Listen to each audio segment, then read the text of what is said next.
everyone, welcome to Hedgehog Hollow. So today is one of those little bit different tutorials, but it is a great one. So I'm going to be showing you how to make these super cute skirts that you can see Tilly wearing hers on the screen now, and it is so simple. So the piece of fabric you're going to create is just like this. You can see it's a big circle just like this, and that's all you have to do. Really, really simple. So the first thing I want you to do is take your fabric with the fold towards you like this, and if you have fabric like this one which has a right and a wrong way, you're going to need to fold it slightly differently. So if I folded it this way, my skirt would be going this way, so that doesn't work. So I would have to open this one up. This is Maddie's choice of fabric, so I'll be making her one later, and so you would want to fold it this way. And that's how you're going to create your skirt. Or for this one, in fact, I'd actually want to mirror it again, but you can see the idea. Whatever way you cut, and you'll see in a second. So here's my fold at the top here. And I'm going to link up this template here from the Littlest Studio, because this takes all the guesswork out of doing the waist part. So you fold it this way, and now you're going to fold it this way.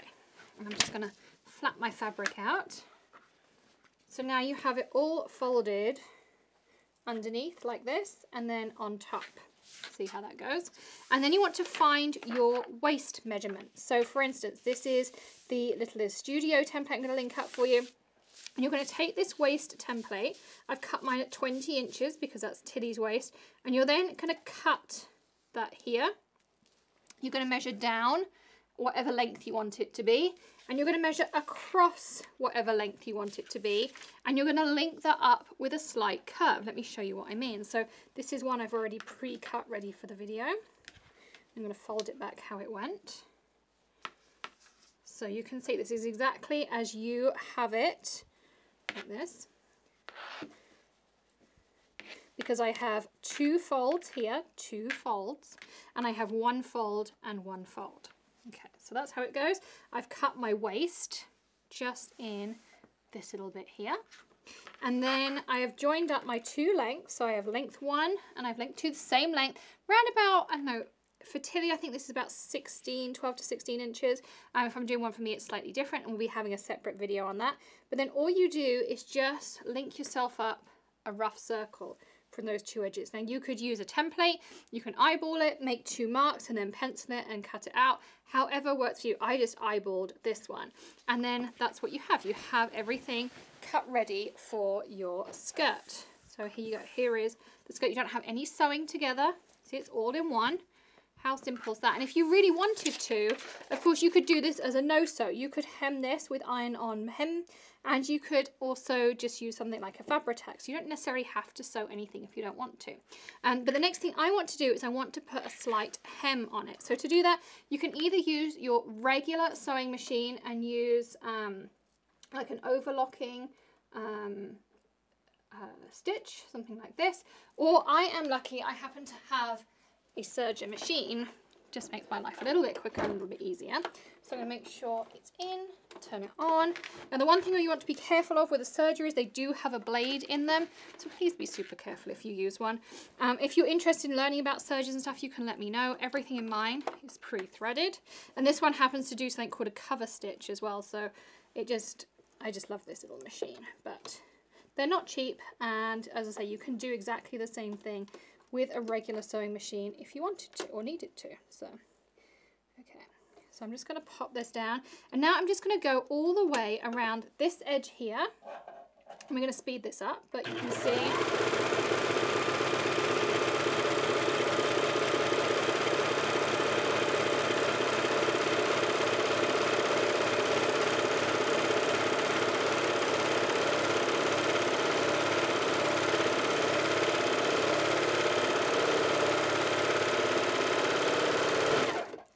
so I'm right at the end, and the one thing about this, so this actually just like weaves your thread, but I want to show you a really easy way to finish off if you have a serger.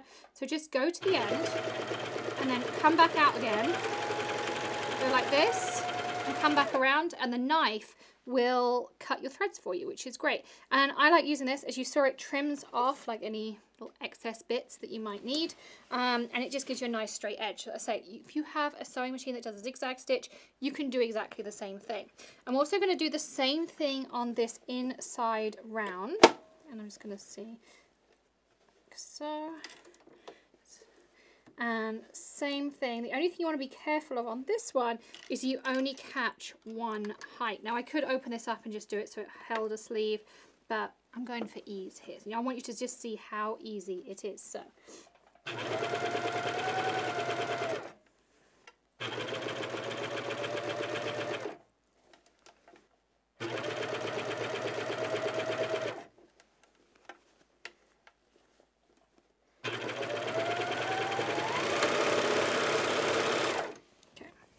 So that is literally it done. And I want to show you why I like using either a zigzag stitch or a serger. Either works. Now a serger will stop fraying even more than a regular machine would, but your regular machine will also stop a lot of the fraying. So you don't particularly have to worry about that. But as I say, just depends what you have and what you prefer. But the reason I also like doing it apart from the fraying is it makes this next step super, super simple. So you can thread either a contrast thread like I have, or you can go with a complementing thread.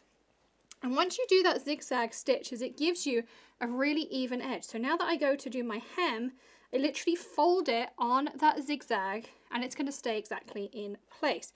Doesn't that make life so much easier? And then we're going to pop it under our machine. So I'm not even going to pin anything because I'm just going to use that as a guide. I'm going to pop it under my presser foot and I'm going to move my needle to the furthest right position. Pop it down. And if you want to refer back to that Ultimate Sewing Machine Guide, we'll link that up for you too, so you can do that. Oops, wrong presser foot.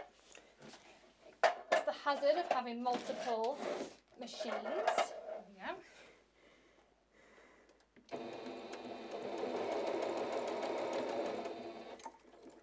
And I'm just going to whiz, again, I'm just going to whiz this around, so we'll speed this bit up.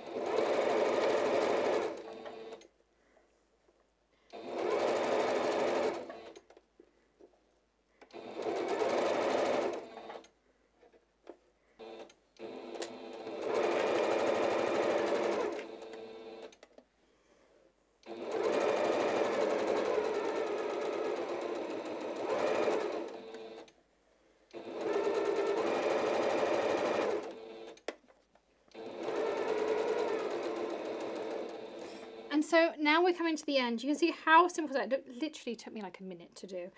So as long as I fold on that zigzag or serger line and then keep the edge of my fabric fold along the edge of my presser foot, it's just really simple. I'm going to put a quick locking stitch in. I'm going to lift up. And you can see it, like I have a nice straight even hem on here. You can see there. As I say, you can do contrasting or you could do the same colours, whichever you want. I love these little Tim Holtz Haberdashery scissors, which again, we'll link everything up as we always do. Now, a couple of tips with this. It depends on your machine, but most machines will have this part here removable. See, that just comes away. And so the same thing I'm going to do on the top, but actually I want this to be slightly bigger. So I'm going to go roughly by eye here, and I'm going to actually turn my skirt inside out because it's going to make this part much, much easier. And a straight stitch is the same on either side. So you're going to fold over roughly an inch. Now you can do this again by eye, or you can do it my way of eye, or you can pin. So if you want to glue, you can. You would just glue that hem in place and you're going to glue this. But here you want to make yourself a pocket, and I'll show you why in a second. I'm going to put this under here, and then I'm going to move my needle all the way to the left so that it sits on that side, ready to make my little pocket with. And let me just whiz this around and I'll show you. When you finish this bit, you want to leave yourself about an inch gap. So don't finish sewing it. Leave yourself ½ inch to an inch before you get there, but I'll show you when I get to that end of my skirt.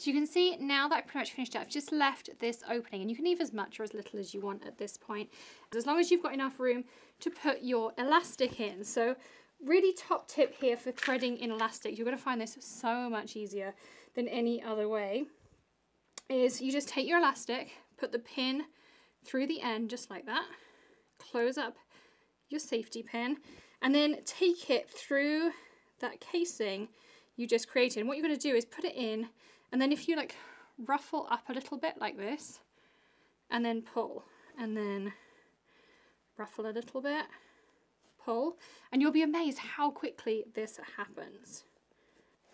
And so when you get to the end, you're going to come out the other side, and you're just going to pull, and you want to pull it through a little bit. So I'm now going to snip my elastic, and now we're going to do our refinement. So I'm just snipping it here.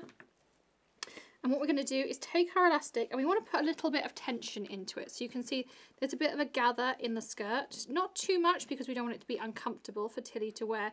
Cross it over so it's like a continuous piece, so you don't get, you know, a ridge or something in there. So I'm just going to put my presser foot down. I'm going to make sure I press the right one.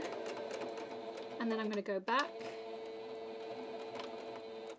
and forward. I probably do it, you know, just a couple of times.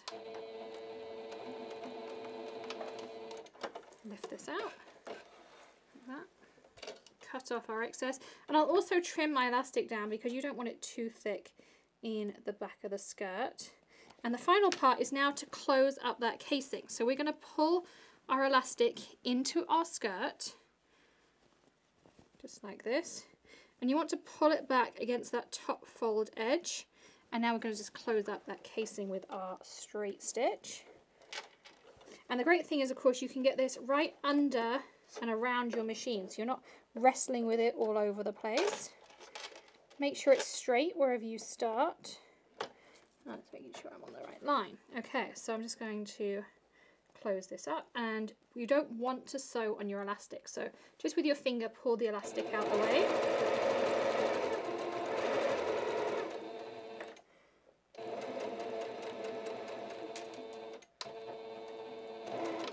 And as I say, you could easily just Fabri-Tac this and do it that way too. So you can do this skirt multiple ways. You can glue it, you can sew it, you can do a combination of both, you know, whatever works for your crafting style. Now I'm going to turn this the right way around, and you'll see I have this really cute little circle skirt for Tilly, and on your screens you can see her wearing it. We'll see you again very soon. Don't forget to hit subscribe, ring the bell, check out the coupons below as well, and I will see you tomorrow for another tip, trick, tutorial, or maybe something a little bit different. See you then. Bye.